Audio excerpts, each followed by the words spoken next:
Mi abuela vivió hasta los 99 años y muy feliz. Y yo creo que si hubiese sido japonesa, me hubiese dicho que me leyera este libro.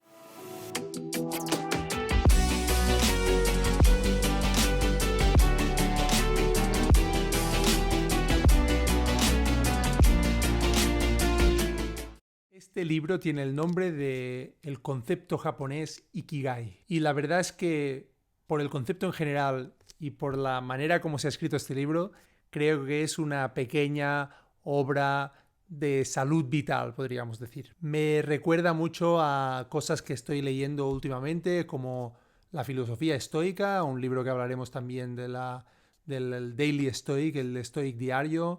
Me recuerda al libro de Wabi Sabi, me recuerda al Poder de la Hora, libros que en algunos casos ya he hecho vídeo y pondré el link, y si no lo he hecho, sin duda lo haré, porque tiene que ver todo con cosas muy importantes para la vida y que contribuyen al final a vivir una vida llena y feliz.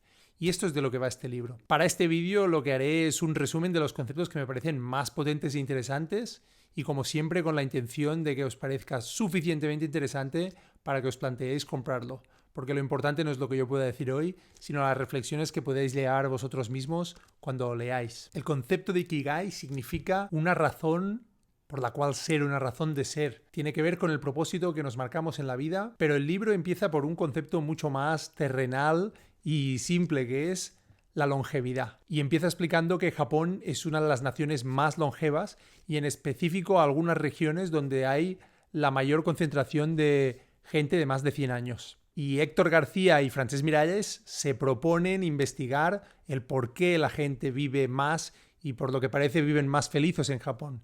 Y cogen un tren y se van a las zonas donde hay gente de más de 100 años y los entrevistan. Y fruto de estas entrevistas y de estas investigaciones, y podéis encontrar también en YouTube un vídeo que hicieron con algunas de las entrevistas, sale este pequeño libro de ideas y reflexiones sobre el concepto de Ikigai. Y empezaré por la primera, que es el estrés. El estrés es un concepto interesante, de hecho que tiene que ver con algún otro vídeo que hemos planteado en el cual decía que la biología humana no fue diseñada para hacernos feliz, fue diseñada para sobrevivir y para procrear. Y el estrés fue una creación de la biología para hacernos reaccionar rápidamente, para dedicar todas las energías en momentos de peligro. Y lo que hacía el estrés era básicamente prepararnos, el congelarse o salir corriendo, flight or freeze me parece que dicen en inglés, y esto es lo que el estrés servía y tenía esta función. Lo que no se imaginaba la biología es que llegaríamos a un momento en la humanidad donde no viviríamos en la selva, en la cueva, donde de pronto habría millones de inputs en nuestro cerebro, en las calles, en los trenes, en los móviles, etcétera, que harían que nuestra capacidad de mantener una cierta calma y reservar el estrés para situaciones máximas se redujera. Y lo que genera esto es un cuerpo no preparado para este volumen de estrés. Y el libro lo que intenta explicar es que los japoneses y la cultura y el concepto de Ikigai busca reducir al máximo ese estrés y reservarlo para los momentos donde es útil, digamos. Por lo tanto, no es dormirse, pero sobre todo no es acumular situaciones de tensión más de lo necesario. Otro concepto con el que relaciona Ikigai es con la logoterapia, la filosofía de Viktor Frankl, que desarrolló después de haber pasado años en campos de concentración y que básicamente trabaja la idea del propósito, del meaning, del purpose, ¿no? Un poco de encontrar qué es eso que contribuyes al mundo. Y en el caso de Viktor Frankl hablaba más bien de cómo esta búsqueda de propósito en lo que haces, en quién eres, en lo que vives, en lo que te rodea, hace que vivas una vida más llena y más feliz. Es un concepto clave del Ikigai, el buscar el porqué. Y hablaremos un poco más antes de acabar el vídeo, pero el otro concepto es el flow, la fluidez. Y de hecho hay un libro que tengo honestamente pendiente de leer también, que justamente menciona el libro que habla de esto y que explica en una tabla muy simple el concepto de equilibrio en este flow entre lo que es aburrido por ser demasiado fácil y lo que es demasiado difícil, demasiado estresante. Y entre medio está este terreno donde nos emocionamos lo suficiente, pero es suficientemente difícil para sentirnos retados, ¿no? El libro habla de los takumis, que son unos artistas japoneses, y de hecho me hizo especial ilusión a mí ver que hace una mención a Steve Jobs, porque Steve Jobs era un apasionado de Japón y de hecho se interesó mucho por un takumi, un artesano específico que trabajaba la porcelana de una manera maravillosa y de hecho Steve Jobs incluso lo acabó conociendo. Él era un fan, digamos, de su obra y lo acabó conociendo, y no solo lo acabó conociendo, sino que le fascinó su proceso de trabajo y cómo creaba, y se dice pues que incorporó muchas cosas de la cultura japonesa en la creación de los productos de Apple y de sus productos en general.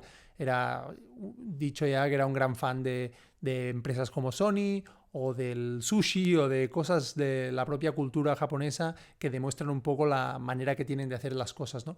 En el caso de este artesano además es muy interesante porque explica que el artesano le decía, mira, yo me voy a buscar el material básico en la montaña, o sea, lo pico yo y con esto acabo convirtiendo el producto final. Y yo creo que un día hablaremos de Steve Jobs y de los libros que por aquí detrás tengo, pero una cosa que Steve Jobs se dio cuenta es que para entregar un gran producto final tenía que controlar tanto como fuera posible la cadena. El otro concepto que habla es del microflow, ¿no? Que está también dentro del libro de Flow, como encontrar este flow que hablábamos en las tareas mundanas, ¿no? En las tareas de cada día. Y yo creo que esta imagen que tenemos de los japoneses como poniendo mucha atención en cómo poner la mesa, por ejemplo, o en cómo poner cómo dejar el jardín o las cosas que nos rodean, es una gran inspiración. De hecho, otro concepto que habla es la ritualidad del ser humano, ¿no?